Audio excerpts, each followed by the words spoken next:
We're going to be having a look today at one of Bruckner's most enigmatic and least well-known symphonies, number 6. But I also happen to think that it's one of his most original. It's got a gem of a slow movement, as we'll hear in due course. But for some reason, it doesn't seem to have made quite as firm a place for itself in the repertoire as all the others from number 3 onwards. There are all sorts of possible reasons, but to try and explain why I think it's a little bit different, it's maybe the Cinderella among Bruckner's 9 numbered symphonies, I've got to start by telling you a little story. I've got to go back 2 years before Bruckner began to write his 6th symphony. This is the world premiere of his Symphony number 3 on the 16th of December 1877. Bruckner had pinned huge hopes on this premiere. His idol Wagner had graciously accepted the dedication, even pouring praise on the opening trumpet theme.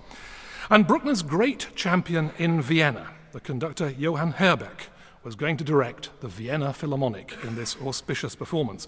And this, number 3, was Bruckner's most daring, ambitious symphony so far. So, at last, if everything turned out right, the city that saw itself as the capital of the musical world was really going to see what Bruckner could do.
What a beginning.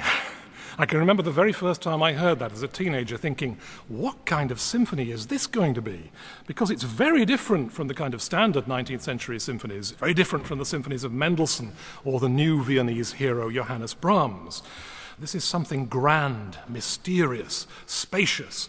Maybe some of you are aware of the ghost of Beethoven's Ninth Symphony hovering in the background somewhere. But it's an utterly different kind of pace. It's not driven like the first movement of Beethoven's Ninth. It's spacious, it's slow. Sometimes the surface seems turbulent and intense, but at the same time there's a kind of meditative, slow pace going on in the background too. Well, Bruckner has always needed the right kind of conductor to get his message across. Fortunately, we have today conductor Petri Sakari, who, judging from the rehearsals this afternoon, is going to make a splendid job of it and has really got to the grips with Bruckner's symphonic processes.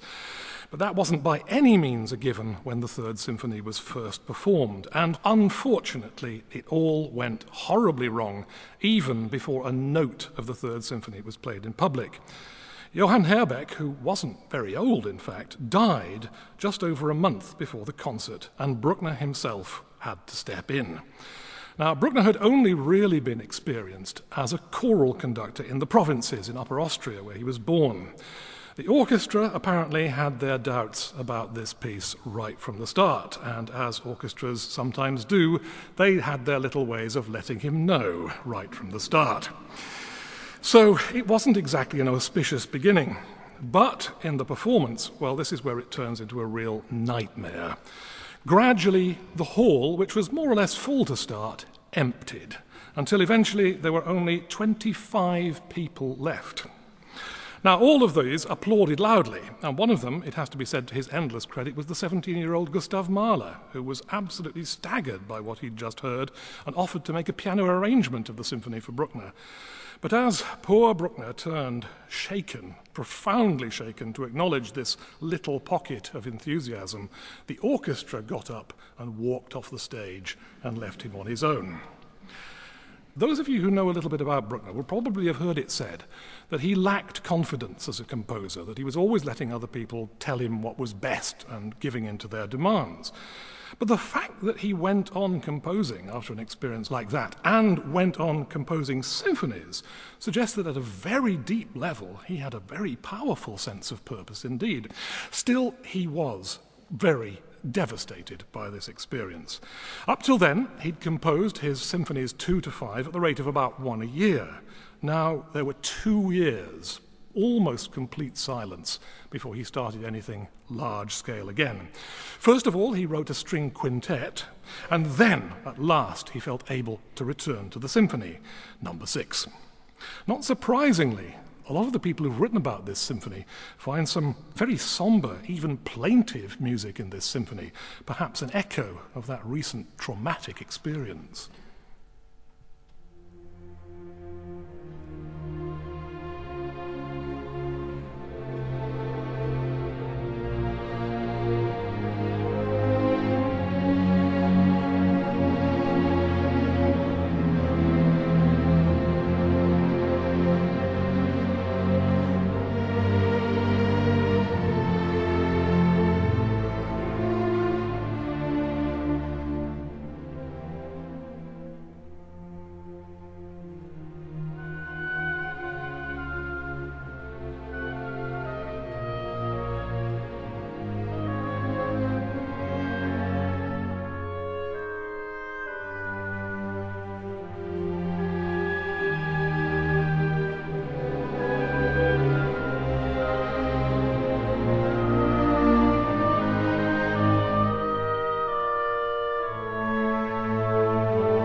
That's the beginning of the slow movement, one of the darkest and most troubled slow movements Bruckner ever wrote.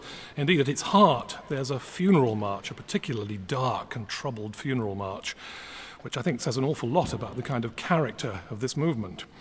But there are signs that this crisis that Bruckner had been through didn't just leave its mark on the emotional character of the work, but on the very structure, the very ground plan of the symphony. There's an old joke in the days when he wasn't as popular as he is these days, that he composed the same symphony 9 times. There's a sort of a sense in which that's true, actually, because another comment that's often also made about Bruckner is that his symphonies are really cathedrals in sound. Now, if you think about it, Northern Gothic cathedrals are all based on the same formal ground plan. They're all more or less in the shape of a cross. There are the similar divisions of the nave, the aisles, the side chapel, the altars always at the east end, the rood screen the same place, the same kind of symbols turn up in the same sort of places. But nobody in their right mind surely would say that Chartres Cathedral and Durham or Lincoln Cathedral were the same building. They're clearly quite different in their effect. And there are also signs that when he came to this 6th symphony, after that crisis experience of the premiere of the 3rd, that Bruckner had begun to think hard about even his basic cathedral design. If you compare the beginning of the 6th symphony with the beginning of the 3rd, and you can see right from the start that it sets out in a rather different sort of way. Bruckner's symphonies often begin with what one writer has rather nicely described as a nebula, a mysterious atmospheric sound, often with tremolando strings. Here's the beginning of the 3rd symphony again.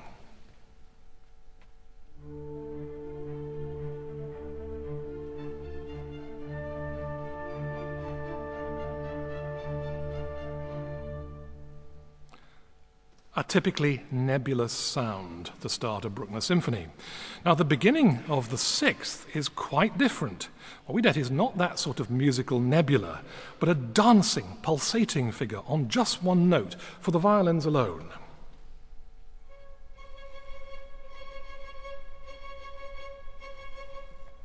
And the themes of the third and the sixth symphony are very different too. The third begins with that wonderful trumpet theme that so impressed Wagner. It's very typical of a Bruckner first theme in that it spells out the home key of the symphony very clearly. There's no ambiguity. The theme itself is based very much on the home chord of D minor.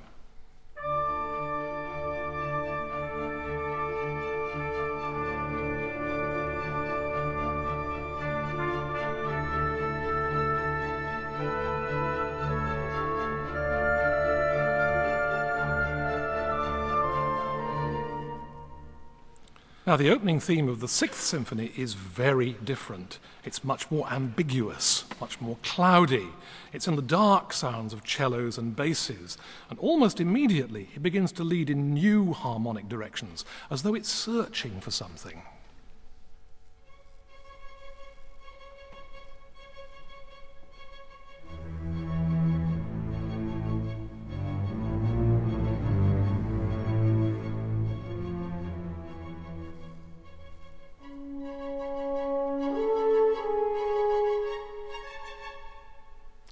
Now, there are two possible models in Bruckner's mind at this point. Definitely not that awe-inspiring beginning of Beethoven's Ninth that he clearly had in mind when he began the Third Symphony, but another Beethoven symphony, number 7, which is also in A major, and which at its famous transition from the slow introduction to the main allegro, the main fast movement, gradually evolves a similar dancing figure on a very similar rhythm.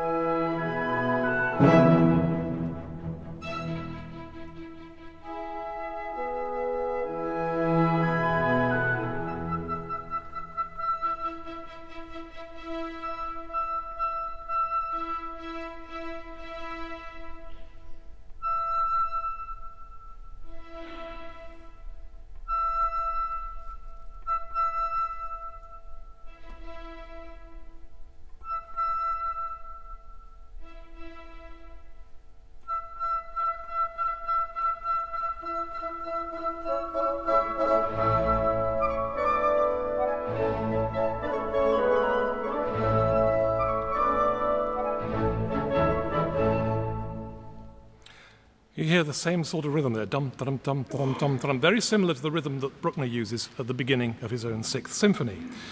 Well, Beethoven's Seventh was one of his most popular works in Vienna at the time he wrote the Sixth Symphony. Wagner himself had famously described it as the apotheosis of the dance, and there was something about that kind of dance energy that seems to have appealed to people widely. Maybe Bruckner, invoking the Seventh Symphony of Beethoven, was trying to be maybe more accessible, write something more in keeping with what he felt the Viennese would find easier to understand. But if so, at the same time as that dancing rhythm in the strings, something else is going on in the bass, something darker, that ambiguous, cloudy theme in the cellos and basses. And there's something I'm going to have to explain here which is a bit technical, but maybe with the aid of the orchestra we can make this a little bit clearer. Because what Bruckner is using is one of the old church modes. Now, in Bruckner's time, there was a revival of interest in the church music of the Renaissance period, of composers like Palestrina. It seems rather extraordinary to us these days when composers like Tallis and Palestrina are very well known and much loved, but in Bruckner's time this was really an eccentric taste. It was something that wasn't heard very often. And composers were fascinated by the way that these composers of the Renaissance period used modes instead of the normal major and minor scales. And these caused puzzlement to some ears. But Bruckner belonged to a group of church musicians called the Sicilian Society, who were fascinated in reviving this old church style, and particularly in writing music with modes. Bruckner wrote several choral motets using these modes. Here we are, we'll explain it with the orchestra. And the mode he uses is called the Phrygian mode, and the way you arrive at this mode is if you can imagine a piano in front of you and play a scale using only the white notes, but instead of beginning on C, you begin on E. It would sound like this.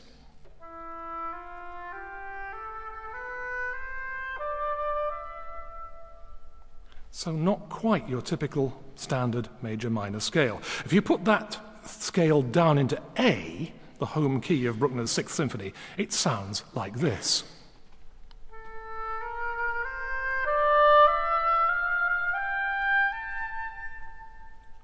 Now, if we return to the beginning of Bruckner's Sixth, and you just listen to what the cellos and basses are playing, they are playing in exactly the same mode. It has that strange, darkly ambiguous character, particularly because of the two notes at the bottom of the scale.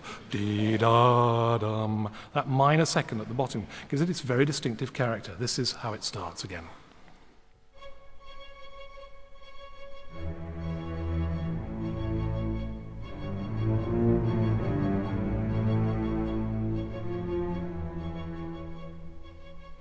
And something of that strange modal shading, that kind of ambiguous, dark colouring that Bruckner brings to that opening theme, returns right the way through the symphony from beginning to end. It's still hanging around, for instance, when we come to the very end of the first movement. Now, normally Bruckner's first movements end in a kind of blaze of glory, and certainly here he enjoys giving us the full weight of the massive symphony orchestra. But there's still a slightly unresolved quality, I think, about this ending, as though the symphony isn't quite sure that it's in the right key. There's something unstable about the musical foundations at this point.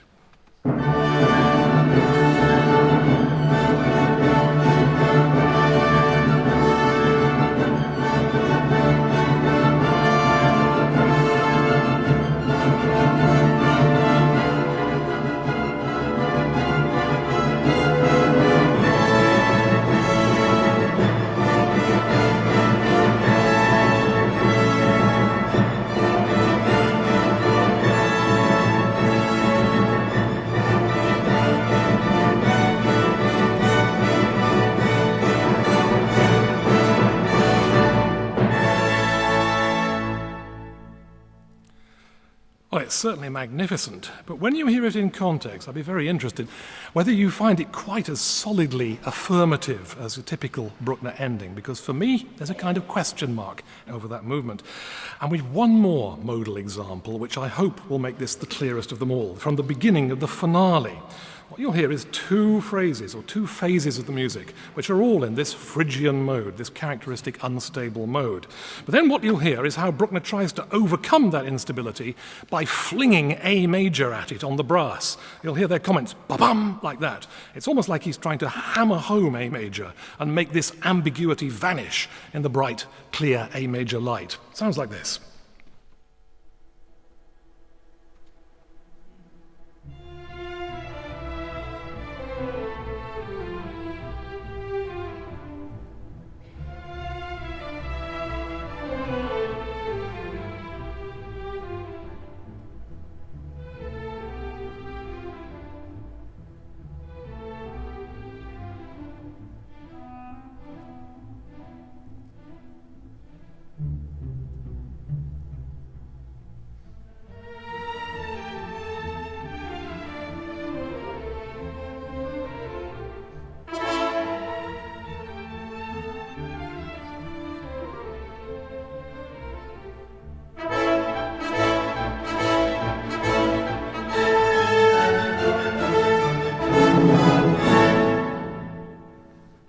So much of the excitement of this finale comes between the contrast between those very bright, confident, clearly A major brass sounds and the much more ambiguous, misty kind of harmonies and colours that were introduced by the strings and the clarinets at the beginning there.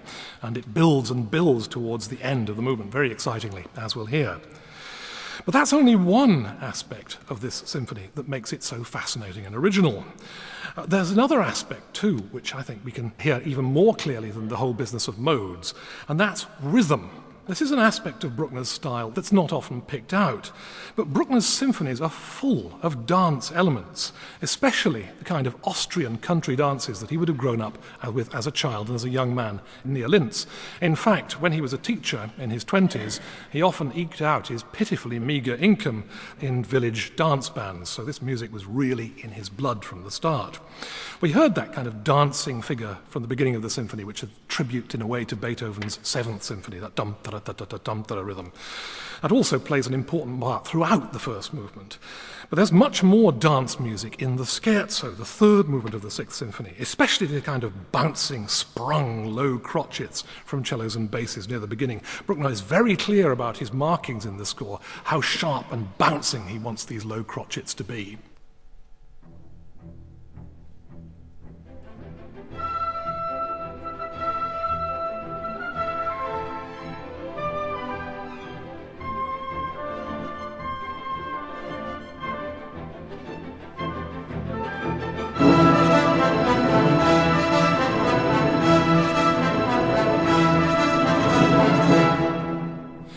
But there's also some pretty remarkable forward-looking rhythmic experimentation in this Sixth Symphony of Bruckner's, and there's a particularly striking example in the first movement.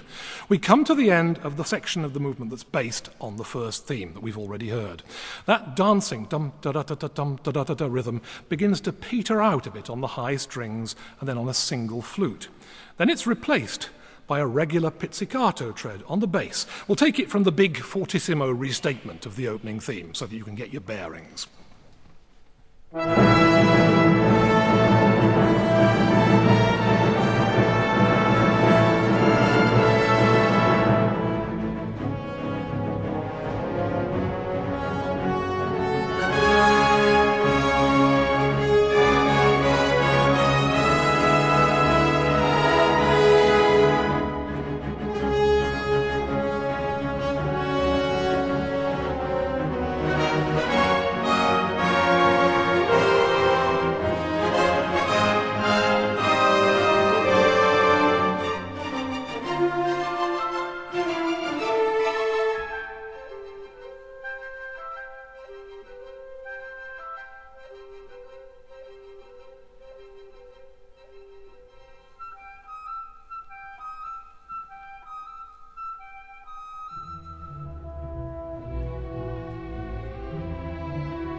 Now, it sounds, doesn't it, as though the time signatures change from 1, 2, 3, 4 from the first theme to 1, 2, 3, 4, 5, 6 for the second theme. But actually, if you listen to what the violins and the violas were playing at the end of that extract, they seem to be playing in a different tempo.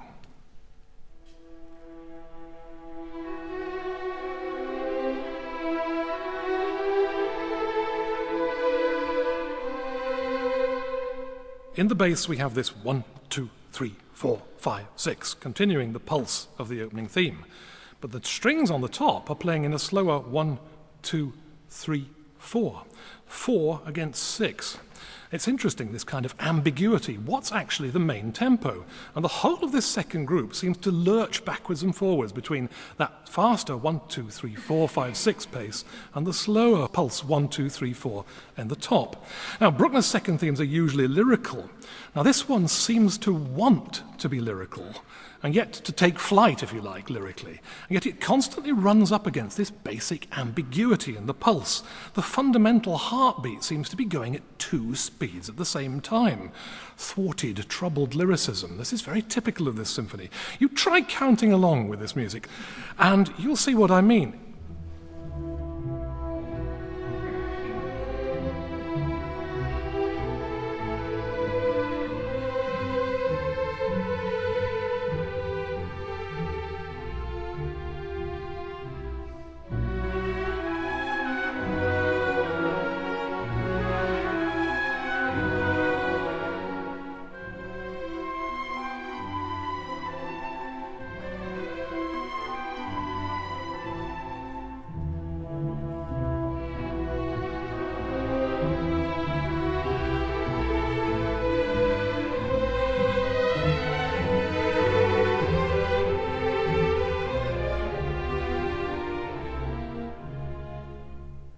A lot of the drama of this movement is about trying to establish a certainty in what is actually an ambiguous, a conflict rhythm, a kind of music that rhythmically could have 2 different ways of interpreting it.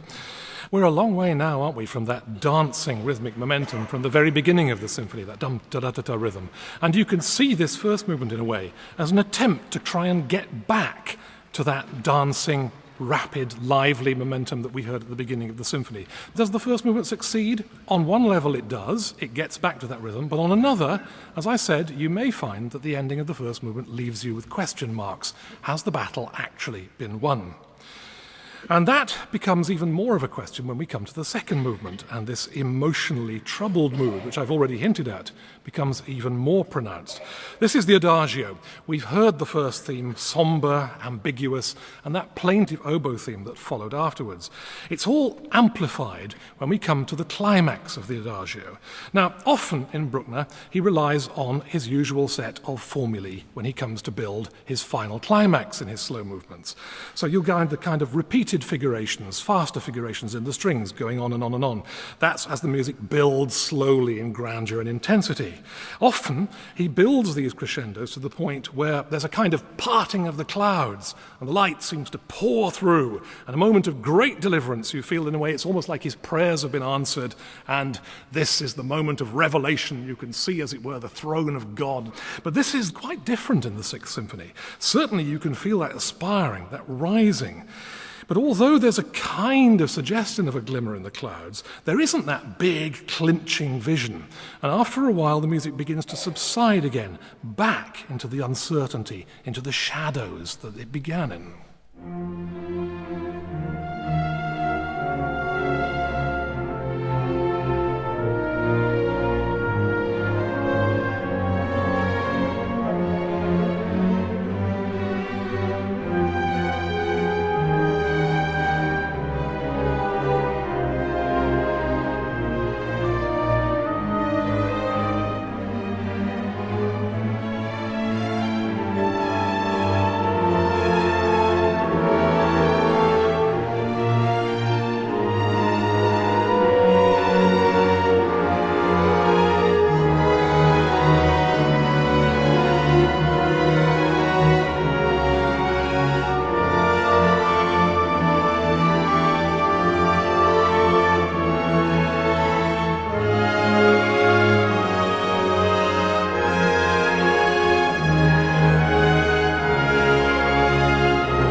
Yes, a moment of aspiration, a moment of possible hope, and then falling back again into that mysterious, shadowy, plaintive music that we began in.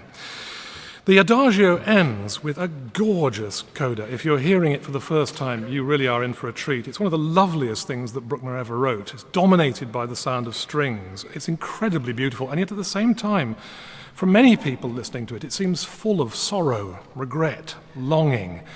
This sounds very much to me like the music of a man who had longed for success and had been cruelly, humiliatingly denied it. Nobody was playing his music at the time he wrote this symphony. He was writing it, as it must have looked to him, purely on the basis of faith in his vocation, which had sustained him through most of his trials and tribulations in Vienna. The music also, perhaps, of a man who longed for love and never found that either. It seems that Bruckner was throughout his life always falling in love, always proposing marriage to the most unsuitable people, and always being cruelly rejected. Well, if it's true that some of the greatest art emerges from frustration, then we ought to be satisfied, I suppose. But it's difficult not to feel sorry for Bruckner. But there are more definite things one can say about this music, particularly when one comes to structure. As I said before we started this slow movement, it's in a very remote key from the home key. It's in the key of F major.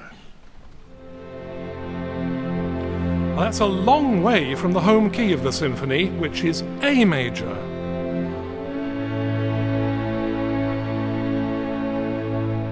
And this conflict between F and A leads on to some head-on collisions when we come to the finale, which I've already said is the movement where Bruckner seems to be trying to sort out some of these ambiguities and arrive at a categorical understanding. The crucial point in a Bruckner symphony near the end is almost always the point when he begins to prepare for his coda, for his final summing up. And what usually happens is that you have a triumphant return of the first movement theme of the symphony in the home major key. That's almost always Bruckner's goal. And normally he arrives at it by one of the classic musical formulae in music. It's called the perfect cadence. It's the dominant chord followed by the tonic, the home key. It's one of the oldest and most effective formulae in the book, and it's basically this.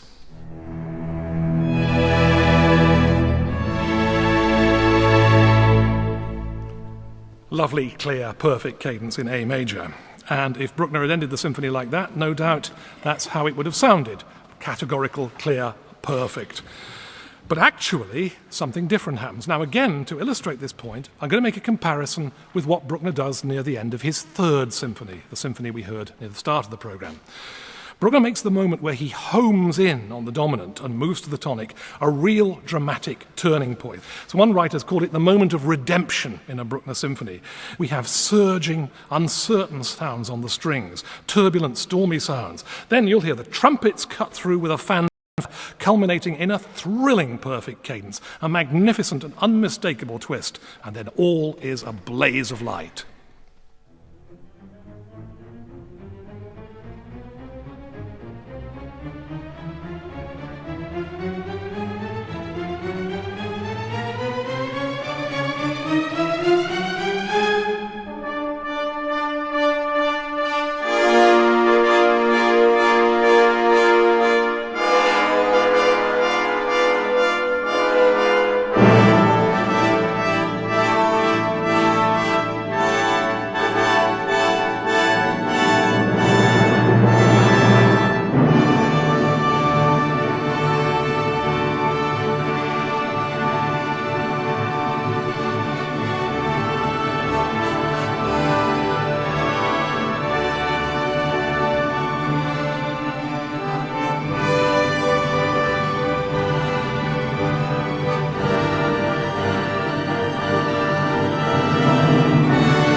I see somebody wanting to applaud down there in the audience.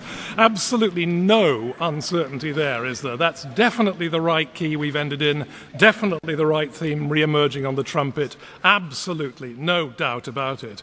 If we can sort of continue the cathedral image, imagine you're in a cathedral at dawn, and the light of the rising sun comes streaming in through the east window and lights up the whole of the inside of the cathedral.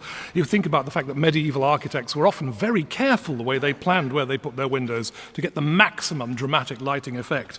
And that dominant tonic twist and then that moment of radiant D major at the end of the Third Symphony, that has exactly the same quality. Light has banished darkness, uncertainty is gone, faith has triumphed over doubt. Well, obviously, if there's going to be a dominant tonic twist in the Sixth Symphony, Bruckner's most ambiguous symphony, Bruckner's most conflict-ridden symphony up to this point, that dominant tonic twist is going to have to be pretty special, isn't it? Well, the doubt, the uncertainty, does seem to be persisting until very nearly the end. You'll hear there are a couple of little questioning phrases on the woodwind, and then we do get a huge and tremendously exciting big build-up on the dominant. Surely this is the moment, the turning point, the moment of redemption.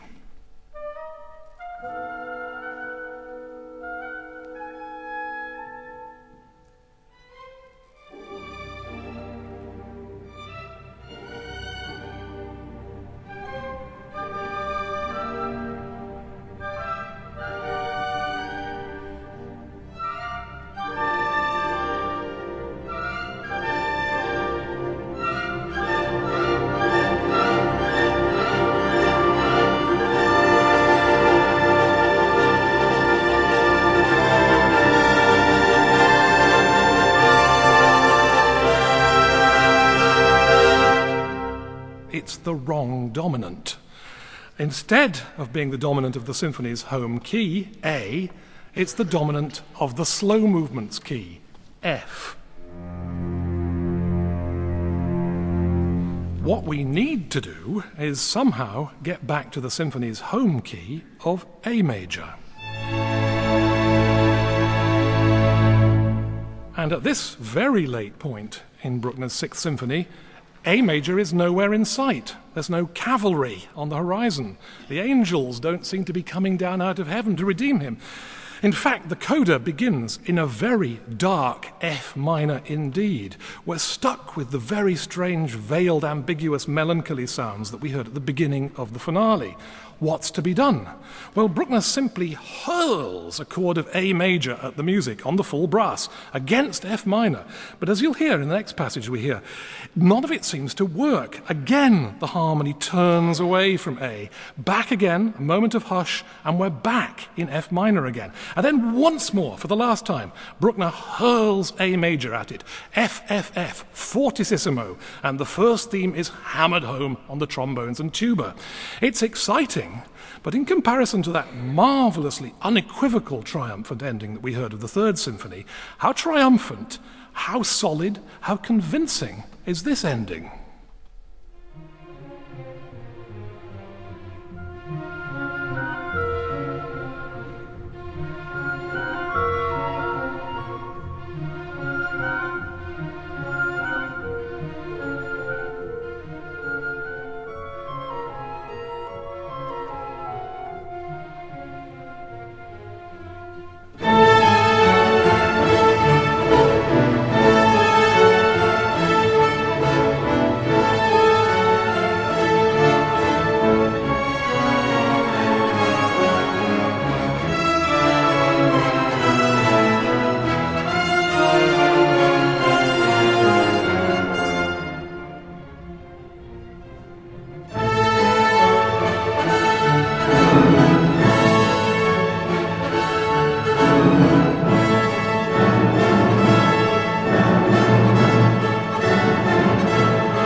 So that's how the Sixth Symphony ends.